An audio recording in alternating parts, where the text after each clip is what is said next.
So hello, I'm Melissa, as Wendy said, and I'm the current Student Liaison Officer for Students for Life. I just want to start by saying thank you, and I think we should give a big round of applause for all the speakers before me, because so far they've been absolutely incredible.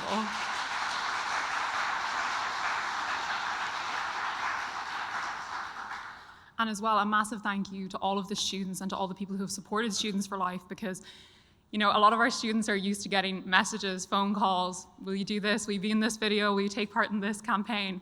And they're always so eager and enthusiastic to get involved, so they're absolutely fantastic. Students for Life, our main aim is to achieve an abortion-free society, and we believe that in order to accomplish this, we need to support students and pro-life activists on campus. One of our priorities is educating and informing others about fundamental human rights, specifically the right to life.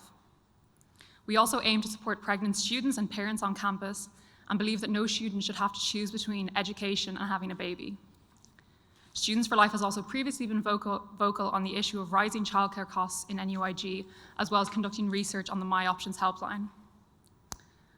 I've been a pro-life advocate probably since my early teens. Well, I don't want to say forever, because not since I was a child, but my family have been involved in it. But I think I started to become more active as a young teenager. And I always felt very passionate about it, but I think this passion became more entrenched while I was in university.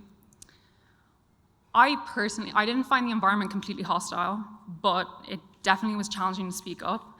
And I didn't want to ostracize myself, or I thought I was going to be one of those students who was constantly going on and on about the same issue. I remember specifically in third year, I had a module on literary theory, and our lecturer was very interesting. She was so pleasant. But the content of the module was just incredibly biased. There was lectures that focused solely on how abortion has been kind of completely liberating and empowering for women, and there was no sense of balance to the conversation. And we were asked to write essays and read content for the lecture that was really focused on how abortion was this really incredible thing. And I remember during that lecture looking around and feeling so, angry, because my lecturer was talking about this in the same context as abolishing slavery, and there were 100 students in there who were hearing about abortion solely in the context of feminism, equality, liberation, with no sense of that this actually causes harm, that it harms women, and that it ends the life of an unborn baby. And there was no sense of that at all in my lectures. And it's very difficult in a lecture hall with hundreds of people to stand up and say, oh, I disagree with this, especially when it's the person who's supposed to be teaching you and who's going to be correcting your work. But there was an opportunity afterwards in tutorials where we kind of deviated from the set questions and we started discussing abortion amongst ourselves. And in the group of about 20 people, I was the only person in the group who was pro-life. So that immediately puts you on kind of edge. You're like, okay, I guess these are going to be 19 people that aren't going to speak to me after this. But we started to discuss stuff to do with early stages of feminism, suffragettes, abortion, and one girl brought up the topic of Planned Parenthood. And the majority of them were just completely unaware of Margaret Sanger or anything that she had to do with points she had made that were basically just complete eugenics in her position in terms of kind of removing populations that were impoverished or people of color. And they were the majority of them were quite surprised. And I think at the end of the conversation, we kind of went away with the conclusion that, if she had come to our university today or any of the universities in Ireland and stood up and shared these positions, we would have considered it completely intolerable. We wouldn't have started clapping if she said that she wanted to eradicate impoverished people. And I think that was such a clear idea for me of how that we can share more in common with people than we may initially think. And I think that in college, having a positive attitude towards spreading the pro-life message is so important, because a huge amount of our friends who talk about being pro-choice or pro-abortion are activists in different areas. They stand up for people with disabilities, people who require additional support in college, for refugees, for the impoverished, and for people who can't afford housing. So we do agree on a lot of issues, and it's about bringing people along to realize abortion is so connected to every single one of those points.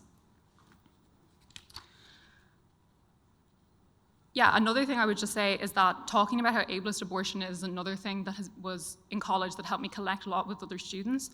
And I think I was quite open about being that this is encouraging the killing of unborn children, and that it exists in direct opposition to any kind of equality or true sense of like diversity in the world. We begin to see human beings not as creatures with inherent beauty and value, but as objects whose value is measured in shallow economic terms. My great uncle, Ed, had Down syndrome, and like he was not completely, but like mostly nonverbal, but he brought so much joy and light to anyone he interacted with. And I remember he had this like inflatable guitar, and he would be like playing around as if he was a rock star, and he was just such a wonderful person to be around. And the same with my own grandmother, who was diagnosed with dementia a few years back. And we can no longer communicate in the same way that we once did, but she's still the woman who raised my father, who remembers my birthday, and who adores children, and her life was and is still full of incredible value and meaning. I think when the right to life is destroyed, it brings with a sense of apathy towards those who don't operate within what society perceives as normative. At what point do we decide that someone's life is imbued with value, and at what point is that value removed?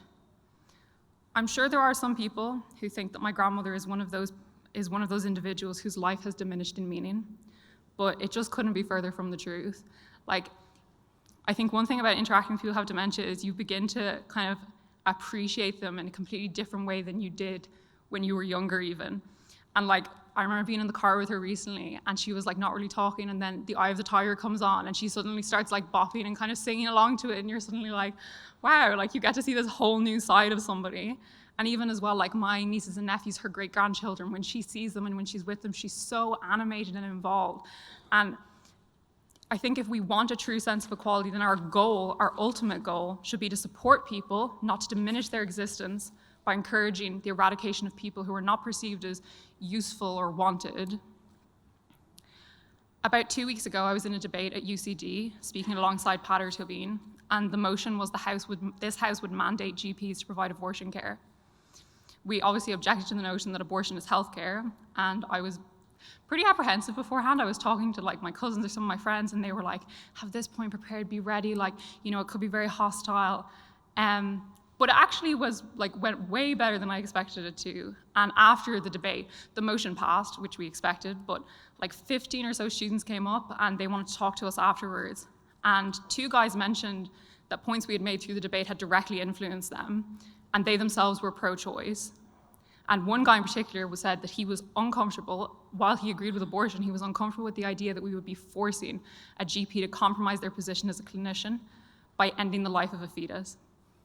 Not my own words, but we can't be complacent about sharing our stance on abortion, because even when we feel that our differences in opinion are insurmountable, we can almost always find some shared value with others.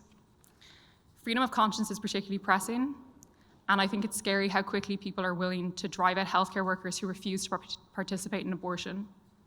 By diluting freedom of conscience, we are essentially taking away the rights of the individual to be informed by their own sense of morality and ethics.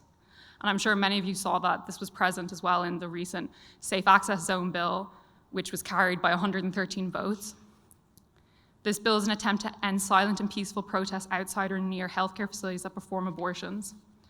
Only 10 people voted against the bill, and they were Michael Collins, Michael Fitzmaurice, Peter Fitzpatrick, Noel Grealish, Michael Healy-Rae, Danny Healy-Rae, Michael Lowry, Maddie McGrath, Carol Nolan, and Pater Tobin.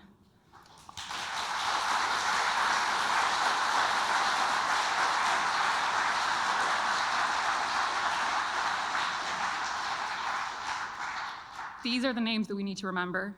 They're the names that we need to circulate and support. And I think we have a duty now more than ever to be politically active. And we have to actively campaign for those individuals or parties that have maintained a consistent pro-life ethic, because they're the people that are going to be presenting our views in the Dáil. And we need to make sure that we're standing with people who are vocal about the abortion issue.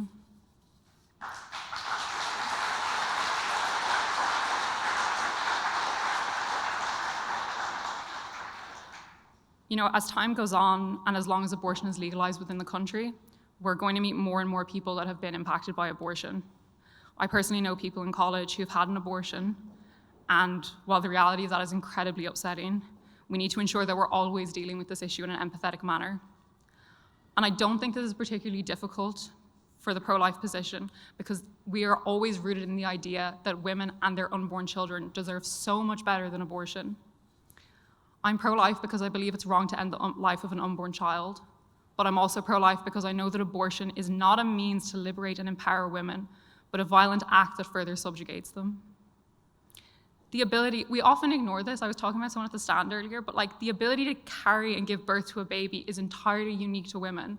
We have the ability to bring life into the world, and the impression we often get is that we don't receive any sense of empowerment from this. Motherhood is a truly wonderful thing, and unlike abortion, has the potential to bring a newfound sense of fulfillment and joy. I'm not a mother myself, but I'm hoping that my mother agrees with that. This is why it's so important that we engage in pro-life activism to the fullest extent possible.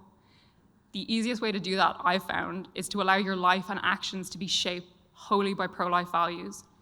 The more you embody these, the easier it is to share them with others in a passionate and authentic manner. We cannot underestimate the power we have to change and influence our friends and classmates.